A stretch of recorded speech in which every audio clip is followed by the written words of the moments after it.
صباح السعادة ورمضان كريم، وإن شاء الله اللي جاي أحلى وأجمل، وإن شاء الله عيد سعيد. استعدوا للكحك، اتخنتوا في رمضان هتتخانوا في الكحك.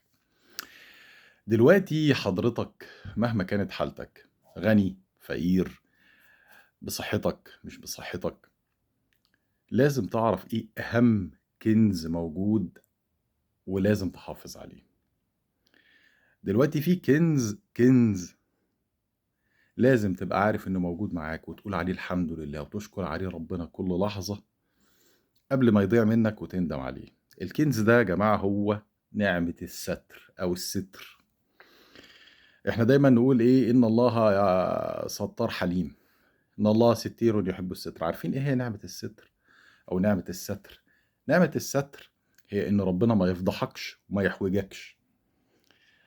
ما يفضحكش، يفضح عيوبك، يفضح بلاوي عملتها. ما يفضحكش ويحوجك لغيرك، يخليك مستور في الفلوس مهما كانت حالتك المادية، لا بتستلف ولا عليك ديون. عايز تعرف نعمة الستر اللي انت عايش فيها؟ شوف اعلانات التبرعات للمستشفيات، عيانين الكلى وعيانين الكبد وعيانين السرطان، ربنا يشفيهم يا رب. كل الناس دي صحتها مش سترها. عايز تعرف انت قد ايه مستور مهما كنت فقير؟ خش شوف الغارمين والناس المسجونين والناس الهربانين والناس اللي عليها ديون. ممكن تبقى فقير بس ما عليكش دين لحد ولا مليم لحد. فنعمة الستر دي كنز، والله العظيم كنز ونعمة انت عايش فيها ومش عايش، مش حاسس بيها. واحد راكب عربية مهكعة وبتضايق ويبص على العربيات بقى المرسيدس والبي ام. يا عم بص على اللي ماشي على رجليه ولا اللي مزنوق في المواصلات، وان ربنا سترك بحتة العربية المهكعة اللي مش عاجباك دي، ربنا سترك بيها.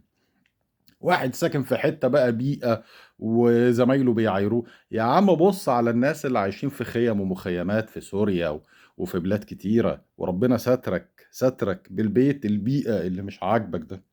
واحد بيشتغل شغلانة مرتبها مش عاجبه او تايتله مش عاجبه، يا عم ربنا سترك بيها. شوف الناس اللي بتلف على كعوبها كل يوم وعمالة بتشحت شغل. الناس اللي واقفة في كلهم على راسي، اللي واقفين في الشارع بيبيعوا فريسكا ولا بيبيعوا مناديل ولا بيشحتوا حتى. تاني، كنز الستر اللي ربنا ساترنا بيه ده، ساتر عيوبنا وساتر فضايحنا وساترنا بنعم كتير، ده كنز اوعى تضيعه من ايدك، وحافظ عليه بالشكر وبالتقدير. وربنا قال لك لئن شكرتم لأزيدنكم. ربنا يستركم جميعا وما يحوجوش ما يحوجكوش لحد الا ليه.